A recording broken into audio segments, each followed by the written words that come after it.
All right, let's talk Dallas Cowboys. I'm Nick, and this is our daily Cowboys show. A lot of interesting stuff to get into today. Rumors abound, news abound, a lot of stuff to dig into as always. But let's get started, as we always like to do on this show, with a little stat of the day, a little palate cleanser, if you will. I want to pull up this graphic that was posted by John Machota, Cowboys reporter working for The Athletic. And this is the most touchdowns scored in the NFL this season. So number one is Jonathan Taylor with the Indianapolis Colts. He's having a really nice season. Number two, Josh Jacobs for the Green Bay Packers, also having a really nice season. Taylor's number one with 11. Jacobs number two with 8 scores. How about Javonte Williams, number 3 in the NFL with 7. But you'll notice Devontae Adams and Christian McCaffrey each have 6. And then Ferguson and Pickens as well also have 6 scores. So does Amon-Ra St. Brown. So you can see there on the screen 3 Dallas Cowboys mentioned in the top 4 scoring leaders in terms of touchdowns this season. Impressive performances, especially when you consider Pickens is having a career year by far on the track he's on. He was an explosive talent in Pittsburgh, but was never hyper productive. He's becoming incredibly productive in Dallas. Of course, Ferguson, down year last year. Everyone wondered if 2023 was a fluke or not. He's having a very productive 2025. And Javonte Williams, a lot of people thought maybe career over, right? Bright spot early for Denver, injuries throughout his career. Listen, he's probably done. He's having a renaissance in Dallas. But my point here is a little bit different, right?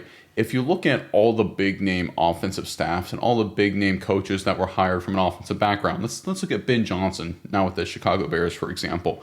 If Ben Johnson had his core, his guys, and they got a lot of talent on the Chicago offense. I mean, they threw a bunch of money on that offensive line. First round picks, second round picks, galore when it comes to the skill players, right? They got a lot of guys in terms of on paper talent with that Bears offense. If they had anything remotely like this or anything remotely like Dallas' scoring production, we would be hearing nonstop that Ben Johnson is the greatest offensive mastermind in the NFL.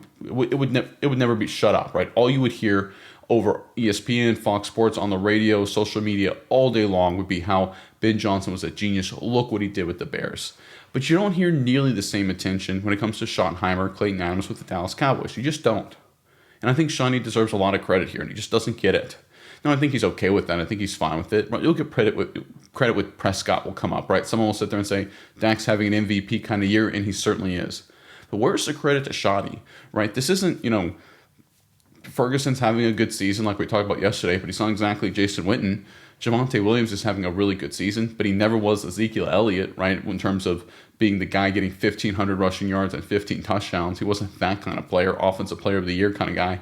Pickens was a talent, but he had never this level of production, right? We're talking about a guy in Schottenheimer that's unleashed playmakers and scoring potential across the field, right? CeeDee Lamb misses all that time, and all he has in the 3 games he's played in is averaging over 100 yards receiving, right? Again, this entire offense at every single level is clicking. At a certain point, it's not just Prescott playing an MVP level, it's Schottenheimer being a really, really darn good offensive coach. Despite the injuries, despite the offensive line issues, if Ben Johnson or Sean McVay or Shanahan or any of the other media darlings, and listen, I think all 3 of those guys are great coaches, great offensive minds. But if they were doing anything remotely close to this, no one would ever shut up about it. But because it's Shawnee and because it's Dallas, no one is even talking about it. And I think that's honestly a shame, because what Schottenheimer has done is extremely commendable, certainly on the offensive side of the ball. He's done some great leadership things as well. What he has done with these players, what he's done with this offense is nothing short of remarkable. I think he deserves a lot more credit than he gets. I hope eventually he'll get more, but honestly, knowing the media and how they cover Dallas, I kind of doubt it. All right, let's get into the news. So there's an interesting news that shook for a little bit there. The football world yesterday, Tuesday is a slow news day, Tuesday afternoon. And so you can see Trey Wingo at the bottom here posted on X, breaking, according to sources, the Dallas Cowboys have made inquiries with the Raiders about a potential trade for Maxx Crosby. This is on the back of reports last week that the Cincinnati Bengals and the Dallas Cowboys were potentially connected for Hendrickson, right? There's been some rumors abound with the Cowboys potentially being active in the trade market this season, as opposed to being a little quieter like we've seen most of the seasons in the past. And what we see here is the Cowboys in the news a lot. Why is that? Well, I got my 3 points there that I posted on my X account, SMI Cowboy Show. If you're interested, give it a follow. I said interesting for sure, but let's remember a few things about Dallas. One, they have a lot of draft capital. Two, they have a lot of cap space. And three, they are the biggest brand in football. This means they will be linked to every single major trade until they no longer have the draft capital, the cap space, and they're no longer the biggest brand. They'll always be the biggest brand, or at least will be for a very long time. So until they run out of draft capital, which won't be until literally May 2027, unless they use it up before then, they'll be linked to every big trade, right? It's just going to happen. So take that, report and the linkage there between Dallas inquiring about Crosby with a big honking grain of salt. That being said, it is an interesting development. Now, of course, later in the afternoon, a lot of insiders said the Raiders talked to Crosby and said, we're not interested in trading him. There's a lot of beat reporters for Dallas saying the Cowboys have had internal discussions amongst themselves, but they haven't done anything externally.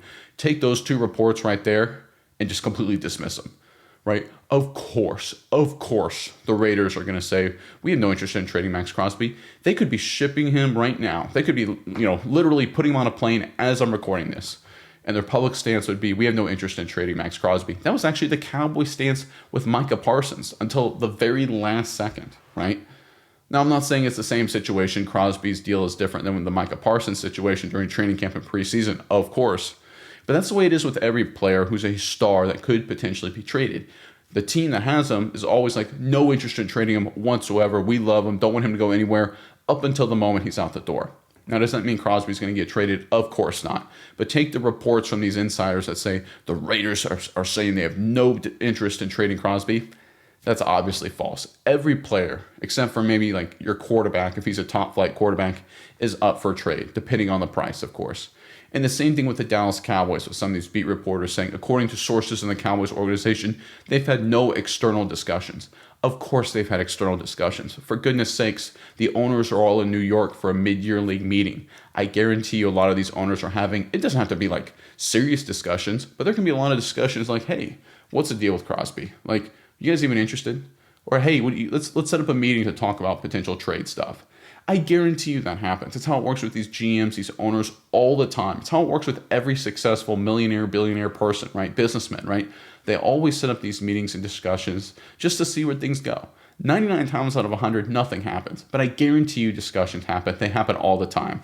So the fact that everyone came out so quickly and aggressively in the evening and said, there's nothing to see here, made me pause a little bit. Maybe there is something to see here. Now, do I think the Cowboys are going to trade for Maxx Crosby? No. Do I think the Raiders are going to trade Maxx Crosby? No.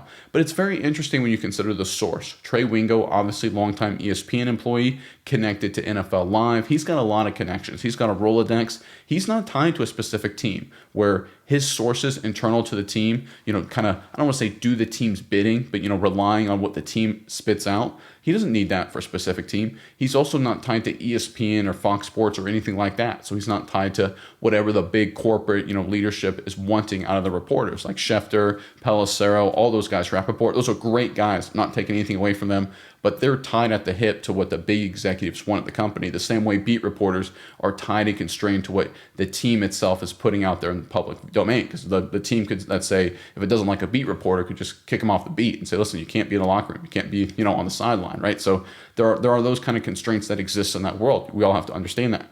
Wingo doesn't have those constraints, right? Now, doesn't mean he's right. Doesn't mean he's, even close to right. Absolutely not. But it is interesting considering the source. It's interesting considering literally everyone came out and said there's nothing to see here. A little bit prematurely, a little methinks thou protest too much there, a little bit there potentially from the Raiders side. Do I think he's going to get traded? No. I think the odds are very, very small. But to be fair, I thought the odds that Parsons was going to get traded was very, very small as well. So this is definitely something to keep an eye on, right? I don't think there's a great chance of any deal like this happening, but boy, it seems kind of strange to me, the timing of it all, the circumstances, right? Definitely something to watch going forward. I think the odds here are very, very small, but it's not zero. Something to keep an eye on.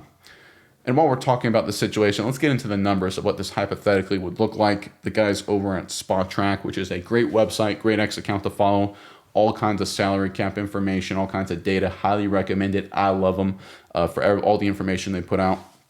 So what they posted is trading Maxx Crosby. The new team acquires $20.3 million in guaranteed in terms of cap hit in 2025, $30 million guaranteed in 2026, and then $29 million in 27, $27 million in 28, and then $28 million in 29. And the Raiders take a dead cap hit of $18 million this year and $5.1 million next year. So not huge at all from a dead cap perspective for the Raiders. Actually pretty mild, all things considering. Crosby's $29 million 2027 salary fully guarantees next March, making this a 2.5-year, $80 million contract for practical purposes. So this isn't a contract that's, it's not like Deshaun Watson's deal with Cleveland, where fully guaranteed and massive cap hits, right? That has basically hamstrung the Browns for the better part of the last half decade. Not like that at all, right? This is actually a very team-friendly contract for both the Raiders to move on from and for a team to potentially acquire, right? There's no cap hit there that's absolutely extraordinary. Obviously, this would be a big hit to measure, but we talked about this about a week ago. The Cowboys have the flexibility, if they were to move off of Diggs, move off of Malik Hooker, move off of Terrence Steele, to make a big splash move like this and, franchise tag, potentially extend George Pickens as well. So there's some opportunities there. Now, again, do I think the Cowboys do this? I think the odds are very, very small, and it depends on the price. But I want to throw one final point out there. If, let's say, the Dallas Cowboys acquire Maxx Crosby for 2 first-round picks, they send the two Green Bay Packers picks. Let's just use that as an example. They send those 2 first-round picks for Crosby straight up, and they get Crosby in return. That would mean the Dallas Cowboys traded, in effect, Micah Parsons for Maxx Crosby and Kenny Clark, right? I would put Crosby, some people may differ on their opinion, but at the same level as Parsons. I would say in some ways he's a better run defender. He does a little bit things differently than Micah Parsons. He's more traditional defensive end. I think Parsons is faster. He's a better athlete, but he's a little bit more, in terms of limited in what he can do in some situations. I think they're both great players, of course, but let's just call them equal. So Dallas Cowboys would have traded Micah Parsons for Maxx Crosby and picked up a Kenny Clark, a defensive tackle, a quality defensive tackle at a desperate position of need.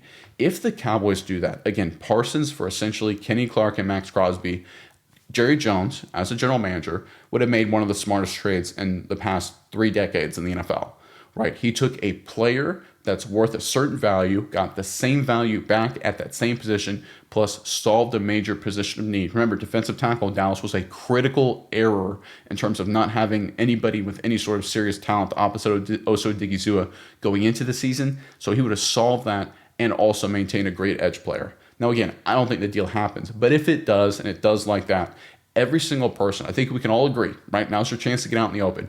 If it comes official, if it does happen, the Cowboys send their 2 Green Bay picks and they get Crosby, and then Jerry Jones would have traded Parsons for Crosby and Kenny Clark. I think we can all agree that Jerry Jones is the best GM in football, right?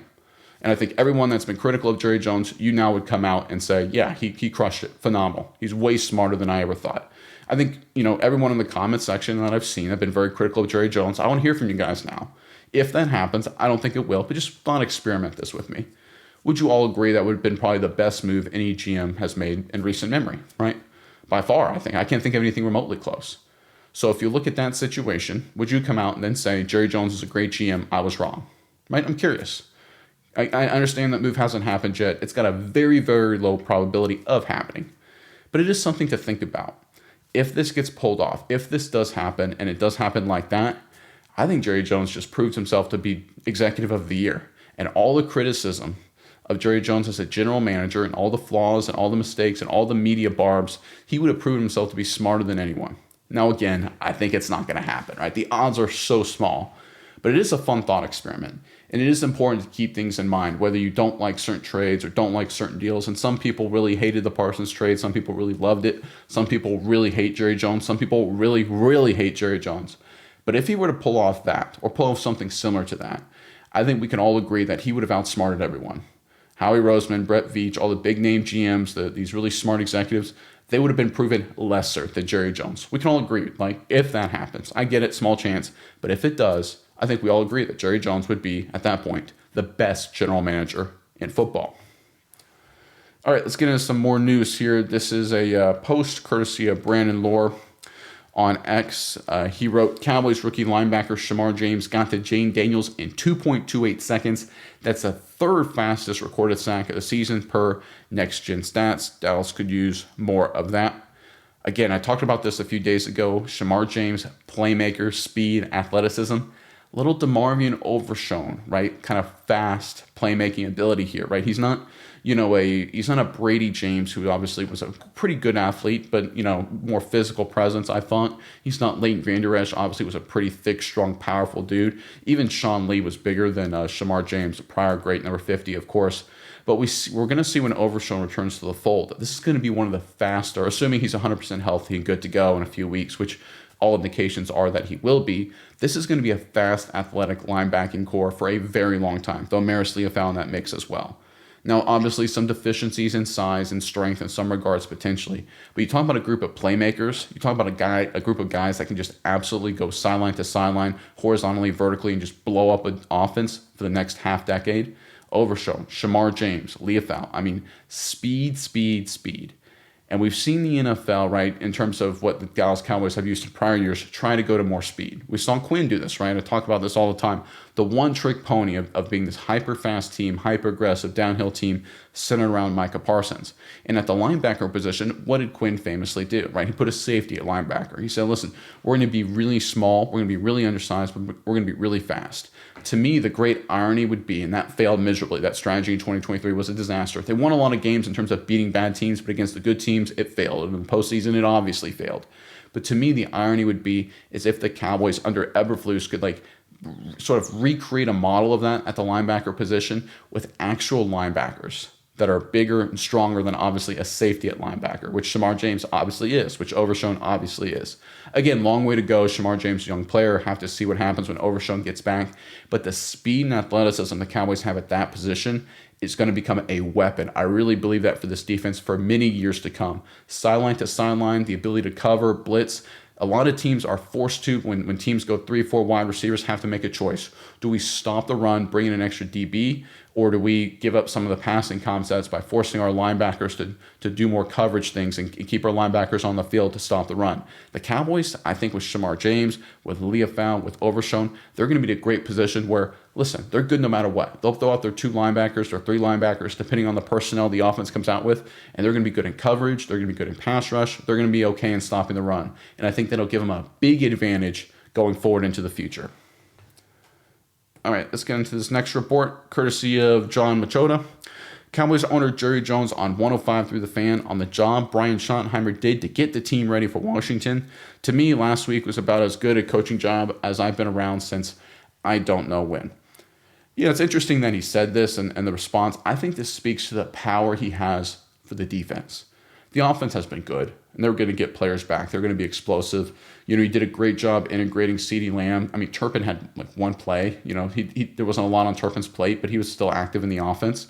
But to me, this was Schottenheimer's control over the defense, the changes he led and helped force. And I think that's what Jerry Jones is alluding to, among other things. Also, the ability to bounce back from a heartbreaking defeat and blow out a division rival at home. I mean, you talk about coaching, you talk about leadership, you talk about culture.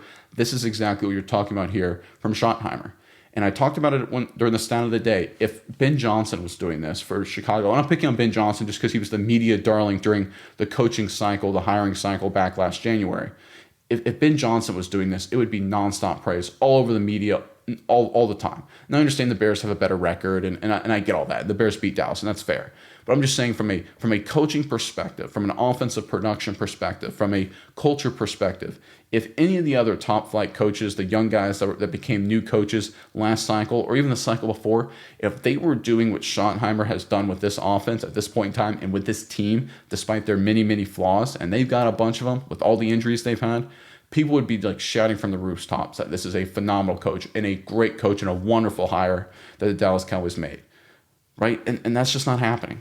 And I'm honestly a little frustrated by it. I understand there's the anti-Cowboy bias that comes with it, but Schottenheimer has actually been one of the better coaches of the entire hiring cycle last time around, right? Even the coaches that have better records, I think Schottenheimer, with the hand that he's been dealt, has just overcome every hurdle, right? The Jacksonville Jaguars are 4-3 with their new head coach, Liam Cohen. They're doing good things.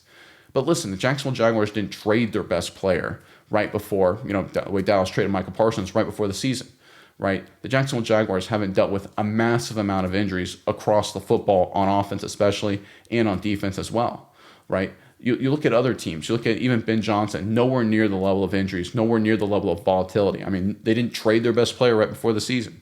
right? Look at the issues the Jets have had with Aaron Glenn, for example. You can go down the list. There's a lot of new coaches and young coaches that have had nowhere near the challenges, especially considering it's in Dallas of all places, that Schottenheimer's had, right? The issues with the DC, trying to fix the defense, everything. And he stepped up to the plate every single time.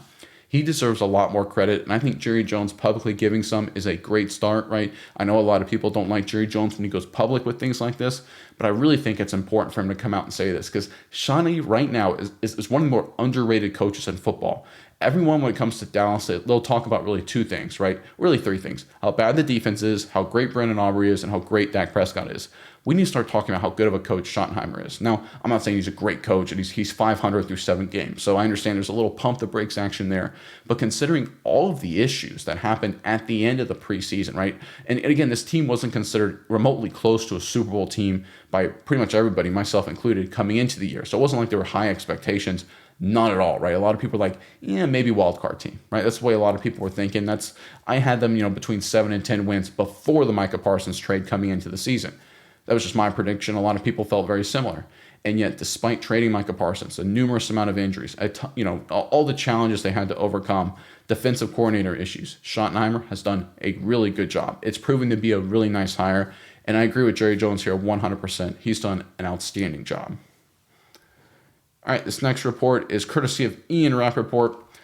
Broncos linebacker Drake Greenlaw, just back from an injury, was suspended without pay for 1 game for unsportsmanlike conduct following Sunday's game against the New York Giants.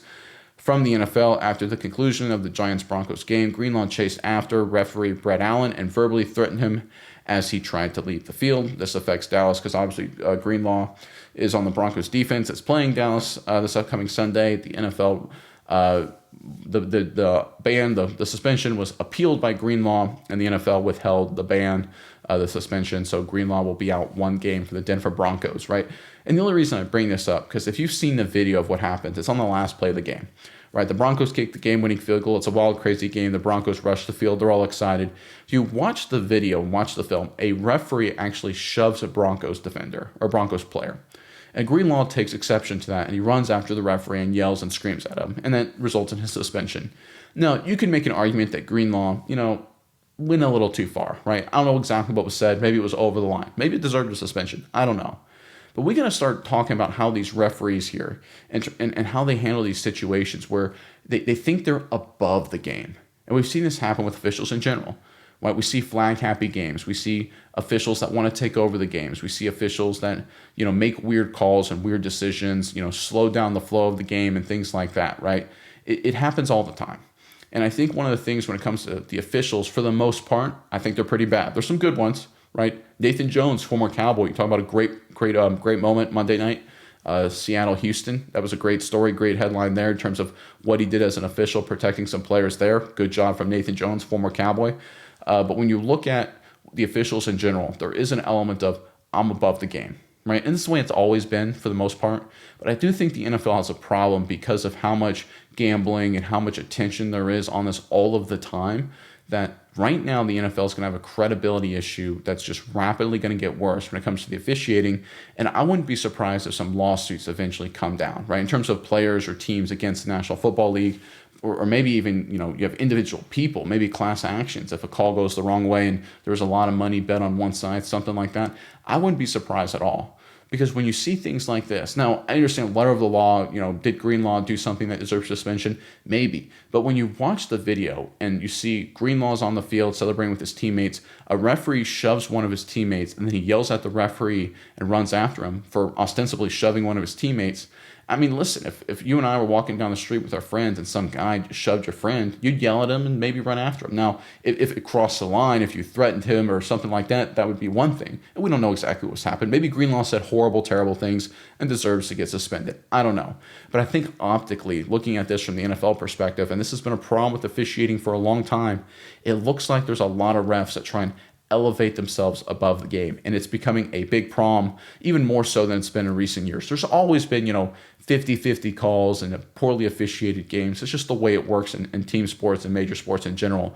But now that we're in this massive gambling environment, there's going to be a lot more attention on referees. And I think right now the NFL has to do something. We talk about the tush push and the fact they just refused to call false starts on Philly until there's just such a public outcry that they finally said, all right, we're going to start calling. I mean, they went literally weeks where there was every single time they ran it, it was a false start. And on the broadcast, they'd be like, hey, why aren't they calling this? They bring in the rules analyst, and the rules analyst would be like, I don't know. They should call it, right? And that's sort of what's happened in the NFL officiating, right? They let things go for whatever reason. They like certain things. They don't like other things. It's a real problem. I think this is an example of it right here of, I think, what should have been probably a fine becomes a suspension. And this is, and I'm not saying this as a guy that obviously I'm not pro Denver Broncos. I'm not pro Greenlaw. But I think what happens with the officiating here is that it's gone over the line in terms of being too involved with the game, right?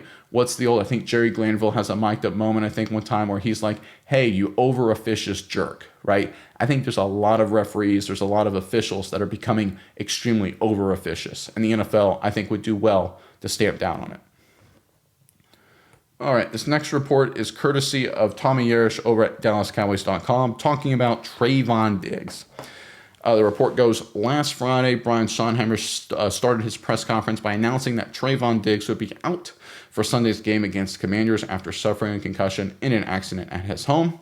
Following Sunday's victory, Jones told reporters that Diggs had explained to him what had occurred and he expected Diggs to be back soon. On Monday, Schottenheimer said Diggs was still in concussion protocol and team doctors sent him home after evaluating him. Was Jones satisfied with the explanation Diggs gave him for the concussion? Yes, I am, Jones said. There's no reason to dwell on it anymore here. It is what it is. Consequently, what we did see is we played pretty well out there. I don't know the status of Diggs as we move forward, but I feel better about being able to play if we don't have him out there. Wow, that is a response from Jerry Jones, right? Listen, I know the Cowboys have been very public with their support of Trevon Diggs, and they've been like, listen, we want to have Diggs here. Jerry Jones said himself, like, we'd like to have him back. He's a good player. Schottenheimer said great things about him. But boy, when you just spend more than 5 minutes, listening to the Cowboys talk about Diggs and the situation, does not ring a lot of confidence, and it just speaks to the end of his time in Dallas. And whether he gets traded, before the deadline, whether he gets cut in the offseason for salary cap purposes, right? I don't know. Time will tell, of course. Maybe he turns it around and has such a great rest of the season that the Cowboys keep him, right? We'll have to see. I hope that happens, but it just speaks to just the end of the era of what was so much promise. After a disappointing first half to his rookie season in 2020, he was just getting burnt alive all the time. But in the second half, he started making some big plays, some interceptions, some takeaways, right? And then in 2021, he had that incredible season. In 2022, in my opinion, he was even better with fewer interceptions. Then in 2023, he had a good start to the year and then got hurt, right? Obviously before, I think the Arizona Cardinals game, and was out for the year. 2024, battled injuries up and down years, still had a couple picks, right? Had a great interception of Jalen Hurts in the end zone in the game against Philly in Dallas.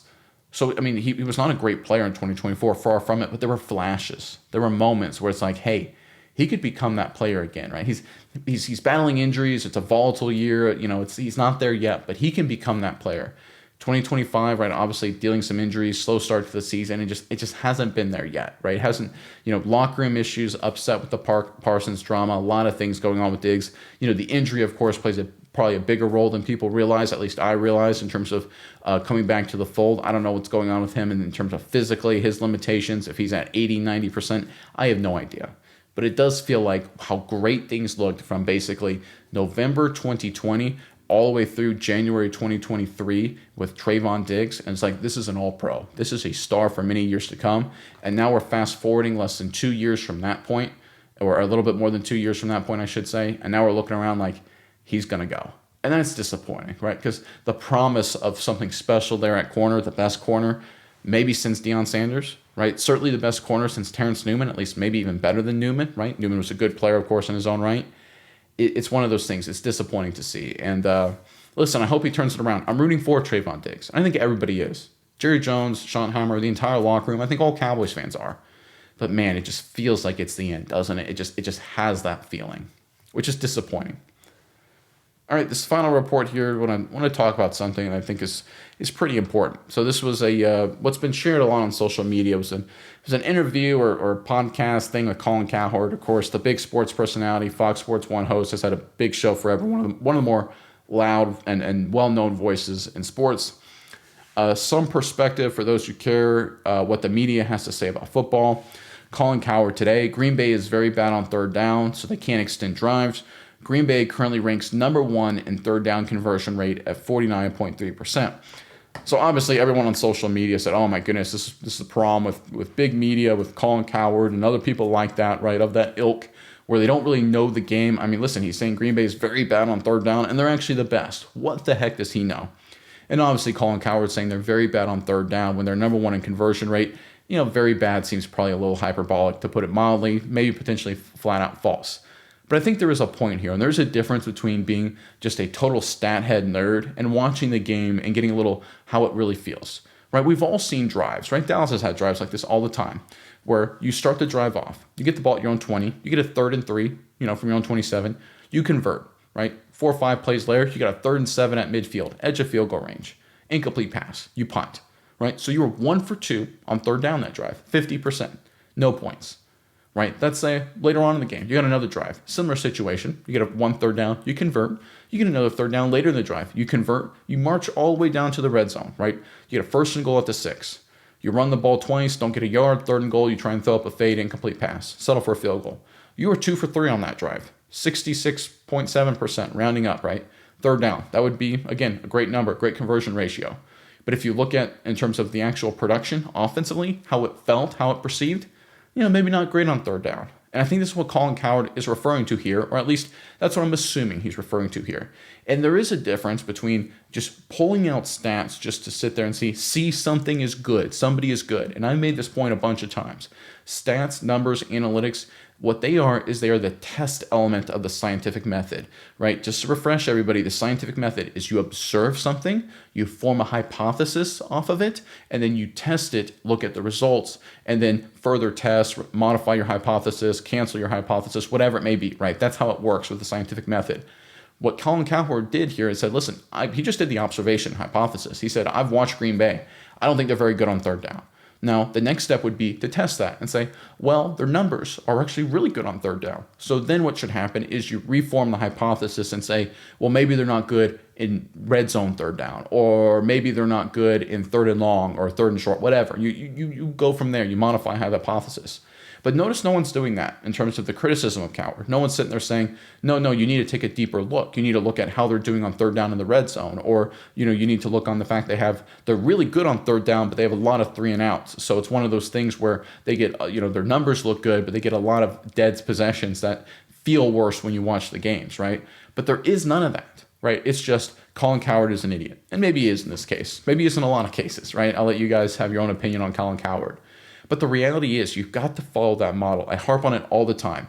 Observe something. Watch the game. Watch the film too if you want. But the most important thing is to watch the game. Watch the plays. Observe what happens. Make a hypothesis and then go to the data and then refine your hypothesis from there. We can use that same approach to every fact of life, but certainly with football. Don't just pull out stats. Just don't be that guy on social media or just in life in general that when someone says their hypothesis, just sit there and say, you're an idiot because I have a stat here that proves you wrong.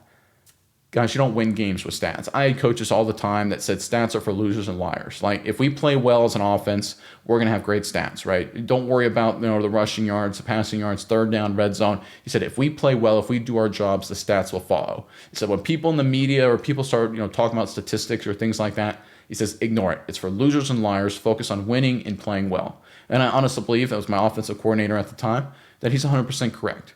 Stats are for the testing of hypothesis, right? It's not something you just throw out there to prove someone wrong. I started today with the stat of the day, right? I always start it with the stat of the day. I love stats. I've got nothing against analytics. I'm a big fan of them, right? But the reality is it starts with watching the game. It starts with watching the film. That's what you should do every single time. Now, did Colin Cowherd do that? I don't know. But if you're sitting around on social media, on the internet, trying to see what other people say based on what they watched on the film and just trying to pull out numbers just to say, hey, you're an idiot. You may be right, but you're also, in terms of that commentator, may be an idiot, but you also don't know football, right? You're not doing smart things. You're not being logical.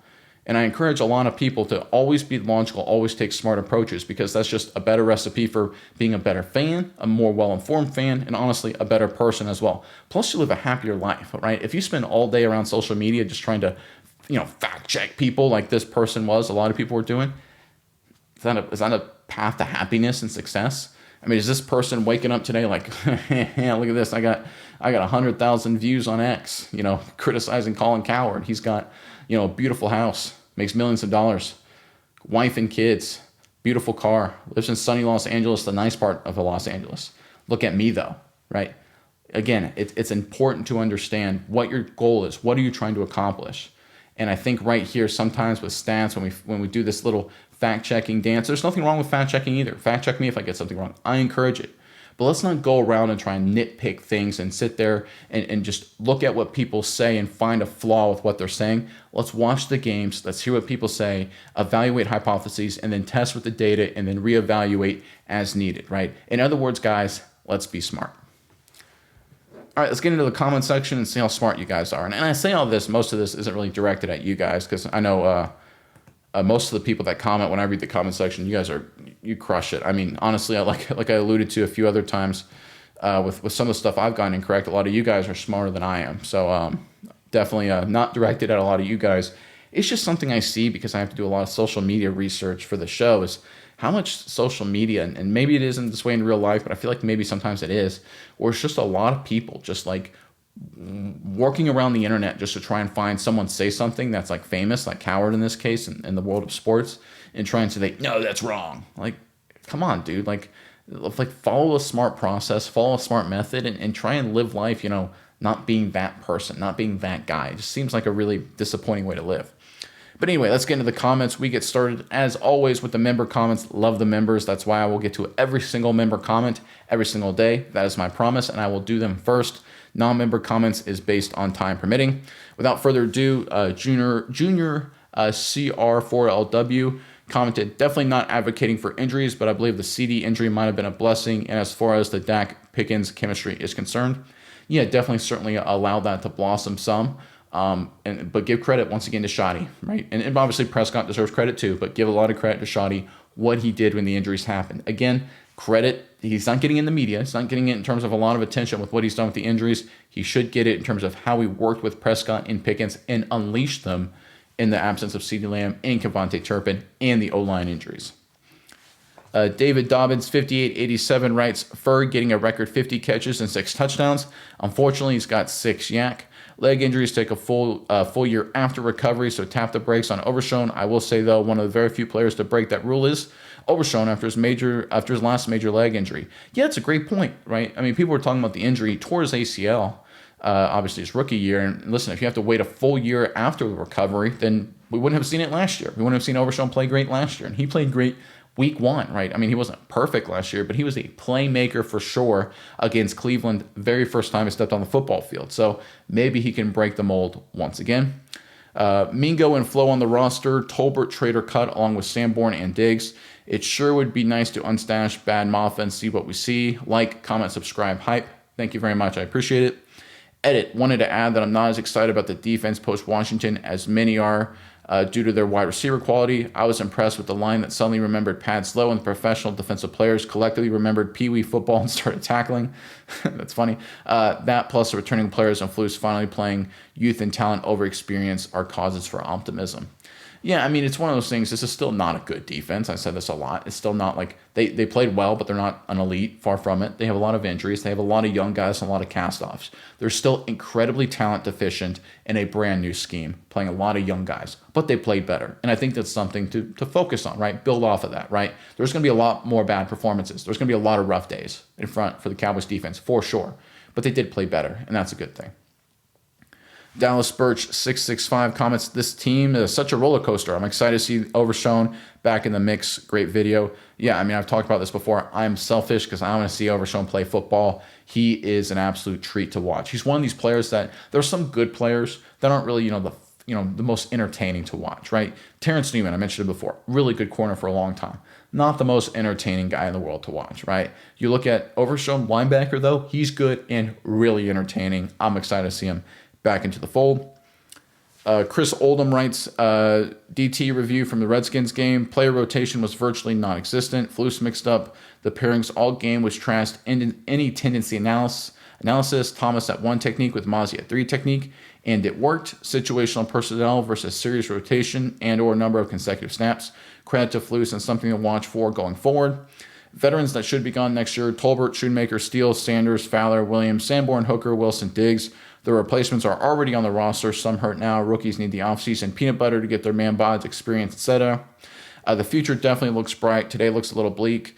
A little patience and optimism provides a positive outlook, while negativity equals sadness. Great content as always, Nick. Thanks. Well, thank you for the comment. A lot to unpack there. Yeah, Flus called a good game. I think the rotation, and the situational personnel. One of the things that's hard when you're trying to implement a new scheme is you're trying to keep things. If you've got a new scheme and it's a game plan, obviously week to week, you want to, as a coach, try and keep things as simple for the players as possible. Say, okay, we've got these 3 different groups that go in, and in this group, you're only going to be the 1 technique, right? So you're only going to think about playing 1 technique all game long, right? But you do bring up a great point that other teams, the opposition, may figure that out. So you do need some tendency busters, and it looks like Flus used some of those against Washington. Excited to see if he comes up with different kind of stuff like that going forward. Definitely a lot of veterans that you mentioned. Most of them probably will be gone. I think they'll retain some of them just for depth purposes and contract reasons, right? Depending on, it all comes down to dollars and cents. But I think Diggs, Malik Hooker, Wilson, he's going to be gone. Next year's a void year, so he's just dead money next year. He's going to be a free agent. I think Terrence Steele's another guy who's likely to be gone. But it'll be interesting to see with Terrence Steele because he is a good run blocker. He is a veteran. Maybe it's one of the things they restructure it to a team-friendly contract, so we'll have to see there. But I think he's likely gone. All right, this next comment is from Go-Go8352. I'm sorry, dude. Usually I like your take, but why would you trade Diggs before the end of the season? That would be unwise, especially since Diggs is coming off an injury. 2, give him the year to really see where he is. One guy you talk about giving time to get back for the rest of the season. The other you want to trade after a couple of weeks, Overshown/Diggs. Well, it's not just the fact that, and to be fair, Diggs has had a lot of time, right? We're talking about, we played 6 games, week 6, right? Prior to missing Washington. So it's not like it was, hey, he had a bad week 1. I wasn't saying trade him after the Giants game.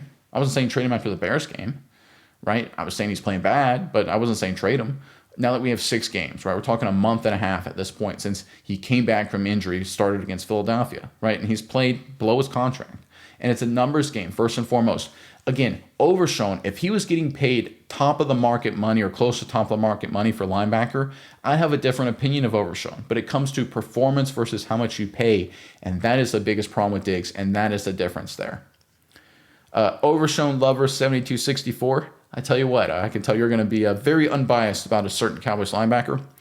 After watching the film on the Cardinals game, I think I realized the problem with having a player like Micah, talk about the Packers-Cardinals game, and why it's not a winning formula. When teams get a guy like him, they focus the defense on quick play and press man in hopes to negate QBs long enough to get a sack. But the issue is, as soon as he's double-teamed or faces a competent quarterback, it falls apart. The Packers' defense reminds me of the 2023 Cowboys' D, where Micah dominated but was quiet against good teams, and then when the playoffs roll around, they will be exposed. Yeah, that is an interesting theme that, we've seen with Green Bay. When they played good offenses, Dallas dropped 40 on them, right? The Arizona Cardinals, who were a good offensive team, but with a backup quarterback, dropped 23 on them, right? Joe Flacco, right, dropped 18 on them, right? Not that that's a crazy high number, but still, Joe Flacco had been with the Bengals for like 48 hours, and he made some big plays against the Packers D. So this Green Bay Packers defense is uber talented, and they, like the 2023 Cowboys, can come at you in waves. But when you get a smart offensive play caller and a talented quarterback and an offense with some good players, it can kind of negate their strategy like you alluded to. And I do think it's something to watch. And if I was a Packers fan, I'd be a little bit concerned about that, because as great as Parsons is, so far in terms of big game moments and in the postseason, he's been kind of negated.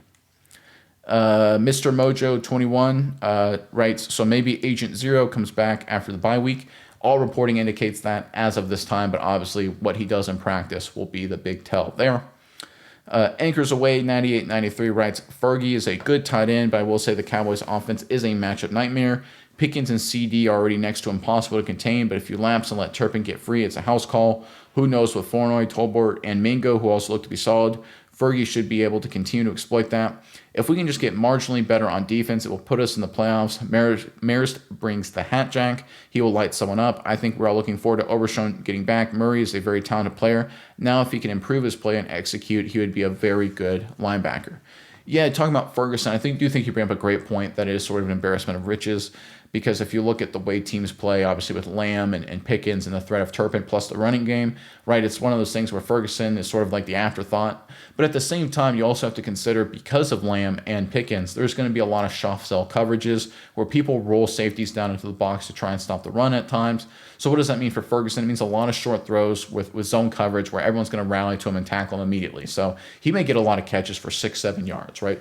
Even that touchdown against right before the half against Washington, it was a similar kind of concept. Zone coverage across the board, found a hole in the zone for like a 2-yard touchdown. So again, it wasn't a super impressive catch. It was a good hands catch, don't get me wrong. But it's one of those things that because of the way teams will play Dallas, Ferguson will have those opportunities to catch a lot of short passes. I don't think that's going away. It'll be interesting to see how Dallas, the opposition at Dallas adjusts, because through the first sort of 3-4 games of the season, Dallas was able to be extremely methodical. Since then, they've been a lot more big play oriented, as I think teams said, listen, the Cowboys can move the football up and down the field on us. Maybe our only chance of getting a stop is being hyper aggressive, right? And after really the Packers game, we've seen the Jets and the Carolina Panthers and the Washington Commanders play a little bit more aggressive in some ways, and the Cowboys have gotten a lot of big plays, a lot more than they got through the first 4 games of the season. And I think a lot of that is how defenses have tried to adjust. Some of that is just how individual teams play.